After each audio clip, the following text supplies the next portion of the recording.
नमस्कार। आप सभी को होली के प्रेमोत्सव पर्व की बहुत बहुत हार्दिक शुभकामनाएं।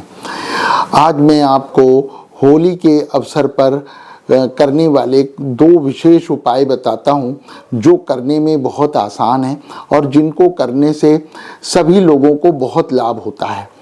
जिन लोगों को नज़र लगी हुई है, जिन लोगों को बीमारियां परेशान करती हैं, जिन लोगों के मन में किसी प्रकार का भय है, डर है, या जो लोग बहुत ज़्यादा भ्रमित हैं और वैसे भी कई तरह के लाभ होते हैं, ये उपाय इतने सरल हैं कि एक आम इंसान भी आराम से कर सकता है। इस बार 2 मार्च सोमवार को शाम को 5:57 से पूर्णमासी तिथि का प्रारंभ होगा, जो कि अगले दिन मंगलवार को शाम को 5:08 पर समाप्त हो जाएगी। फाल्गुन मास की जो पूर्णमासी प्रदोष काल में विद्यमान होती है, मतलब सूर्यास्त होने के बाद पूर्णमासी रहना बहुत जरूरी है। उसी दिन होलिका दहन किया जाता है, इसलिए इस बार होलिका दहन 2 मार्च सोमवार को रात्रि में किया जाएगा। लेकिन सदैव पूर्णमासी के आधे भाग में भद्रा दोष होता है, तो भद्रा का प्रारंभ शाम को 5:57 से होगा, जो कि सुबह 5:31 तक रहेगी, यानी सारी रात्रि भद्रा रहेगी।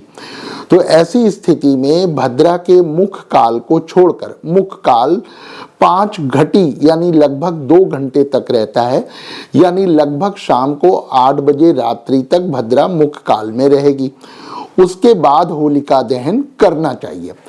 अब आप इस उपाय को जो मैं बताने जा रहा हूं उसको खूब ध्यान से सुन लीजिए और समझ लीजिए और डायरी में लिख लीजिए। आपको एक नारियल लेना है, नॉर्मल पानी वाला जटा वाला नारियल।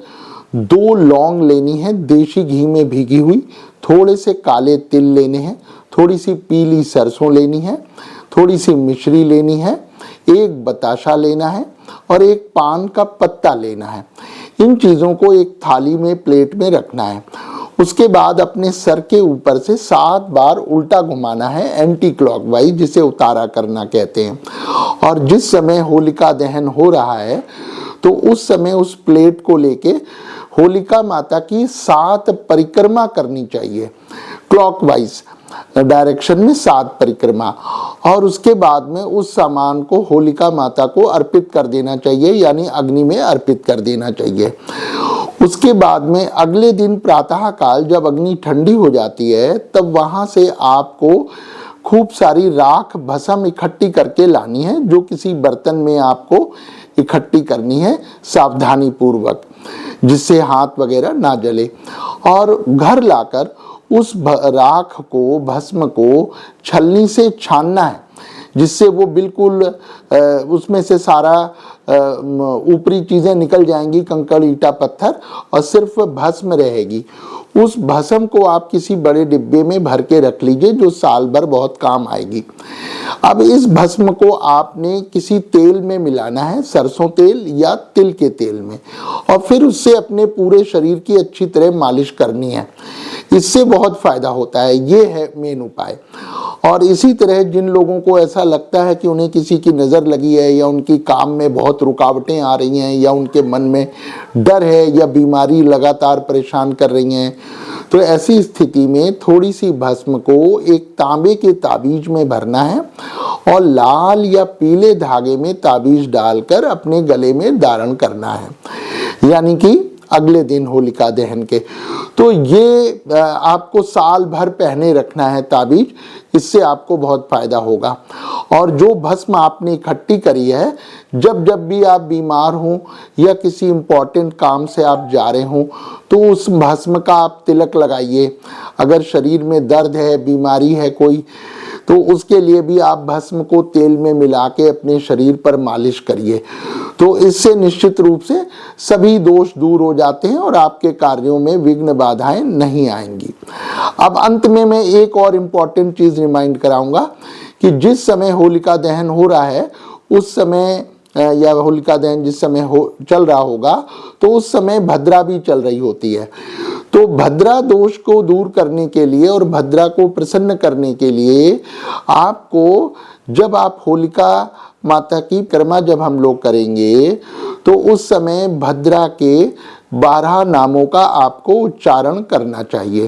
तो भद्रा के 12 नाम मैं आपको बताता हूँ। नंबर 1 भद्रा, number 2 Dhanya, number 3 Dadhimukhi, number 4 Mahakali, number 5 Kalaratri, number 6 Maharudra, number 7 Vishti, number 8 Bhairavi, number 9 Kulaputrika, number 10 Kharanana और नंबर 11 असुर क्षयकारी।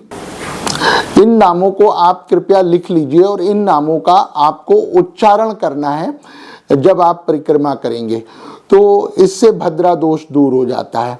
और इसके बाद भी अंत में मैं ये कहूँगा कि जो व्यक्ति प्रतिदिन भद्रा के इन 12 नामों का उच्चारण करता है श्रद्धा से प्रातः काल उठ के, तो उसके रोग मेरे अनुभव से वैसे भी दूर हो जाते हैं और वो स्वस्थ हो जाता है। इसलिए ये तो सभी लोगों के लिए है कि भद्रा के 12 नामों का प्रातः काल स्मरण अवश्य करना चाहिए, ध्यान करना चाहिए।